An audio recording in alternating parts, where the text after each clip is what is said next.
that is even possible. Dr. Lakshmi Ashwin Gowda of the BJP is with us today. Dr. Nikul Patel, political analyst, joining us today. Abdul Razak Khan, political analyst, also with us. Vijay Grover, senior journalist, joining us today on the broadcast. I'll open this up with Mr. Abdul Razak Khan. Mr. Abdul, when you look at, the Prime Minister express an apprehension like this, he's pointing at, well, I do agree this is not a new issue. The BJP governments haven't done anything for many years about this and it's being raked up at such a time. I will ask the BJP this question. But the question that I'd like to ask you, as far as reservation is concerned, the idea, of course, was always to uplift a particular community, socially backward, economically backward, educationally backward. That is the idea of reservation. But when you give a blanket reservation, that is something that even the NCBC has really raised some objections to. How do you really view this debate right now going forward, especially with the elections around the corner? Deepak, for somebody to apply under category 2B, he has to bring in some set of documents. The first document that would be asked is an income certificate of any student aspiring to become an engineer or maybe for a seat or maybe somebody trying to get into any government job. His economic condition would be valued by an affidavit. He has to give an income certificate. So those Muslims who are economically weaker are the ones who get chance to go and apply under category 2B. Now, my question to Mr. Modi is that, that Mr. Modi who speaks so much about the welfare of Muslim women when he abolished the triple talaq. Category 3 is what really all the economically backward classes really come under 3.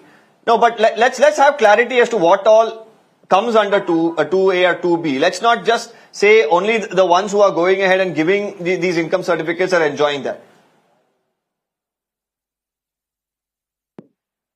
Now, Deepak, let me tell you, those people who are really backward would definitely need to come up. They have to be given some kind of quota. Should that mean that Muslims are not at all given any kind of reservation? Should not be given any reservation? Should Muslims not be given reservation? What about Sachar Committee's report? Now, this 4% that was given, that was also given by Mr. Reddy's commission. So, why did these commissions were, these commissions were made only to find out whether there are Muslim, community people who fall under this economically weaker sections, socially backward sections. Yes, they said that these Muslims are behind SCSTs and other OBCs. That was the reason why this was included. Moreover, this was included by Mr. Deve Gowda's government in 1995. My question to the Prime Minister, Deepak ji, is very important today. He who speaks about Sabka Saath, Sabka Vikas, he who speaks about Muslims, Paspanda Muslims, why is he up in arms against Muslims today? Very close to elections, why is he against the Muslims? Look at the reference given.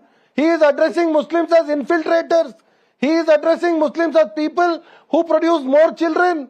Is he, is it, for the chief prime minister to speak like this about Muslims? Mr. Razak Khan, the question here is, you are talking about how, the community, large number of people are economically backward. Now, what about the entire debate that comes up that why not probably find some solace under the EWS quota?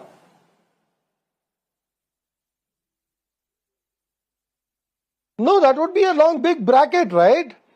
Under the 10%, there would be a lot of contenders. We the Muslims want separate reservation for us. We are actually asking to increase this to 7%. You are telling not even 4%. Now on the last day of the assembly dissolution of Mr. Bommai, he steals the 4% from Muslims, gives it to Vakkaligas and Lingayats. Is that not appeasement? Is that not appeasement? Is it true on Mr. Modi's part to go ahead and say that the Congress has stolen from other backwards and given to Muslims? Is this true? Wherever he is going, he is only blatantly, openly telling lies to the people of this nation. Whichever campaign you pick up, he says that the Congress wants to steal away your gold, steal away your Mangal Sutra. But the actual thing is that Mr. Rahul Gandhi wanted to do justice with the 90% poor of this country. Why is the Prime Minister lying so much? Is he sure that let me bring in the BJP. Respond, Dr. Lakshmi Ashwin Gowda. You have two aspects to respond to. One, of course, some of the charges that Mr. Abdul Razak is making. But the other aspect is, what has the BJP done? You had the government under Mr. Yediyurappa. The issue was not raised. There was a government under Mr. Siddaramaiah Gowda. It was not raised. Under Mr. Shettar was not raised. You under Bommai, under Mr. Yediyurappa again not raised. Towards the end of your government going ahead and making this decision half-hearted, then the court of course On the stalling it last because it was day. not properly well thought of. Okay, hold on. Let her respond. Thank you, Deepak.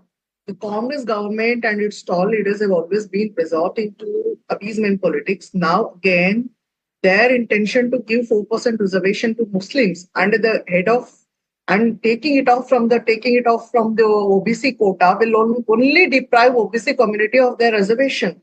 It will only deprive of their right. See, the Siddaramaiah has always boasted himself as he is the leader of Ahinda. He is the leader of Ahinda. See, if at all, if it tries to pluck it away from the OBC quota, it will only do lots of injustice to this OBC community. You always claim them as the vote bank. How will they think about him? Or what justification you would like to give? And for their information, it was Mr. Well, Devegowda. but Dr. Lakshmi Ashwin, what are you referring to? Because let me make this very clear to our viewers that this is not an issue of today we are talking about. A Karnataka government here, the Congress hasn't taken any decision yesterday. It hasn't taken any decision in the last 1 year. This is something that has been happening in Karnataka for about 30 years.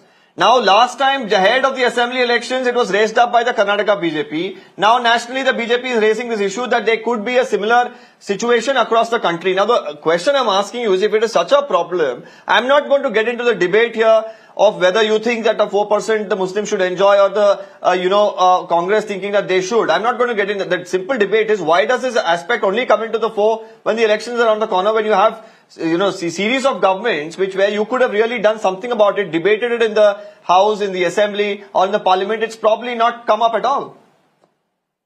Whenever they raise their voice against this justification, and whenever they raise voice against the appeasement politics, we have to talk about all these things, right? We have to justify our stand, right? See, what was he doing all these days? One day before the election, if he is uttering these words, that he is doing the appeasement politics, but he has done very less about the Muslim people. He has kept them. I would like to ask Mr. Abdul Razak, what Congress government has made to the Muslims of this very country?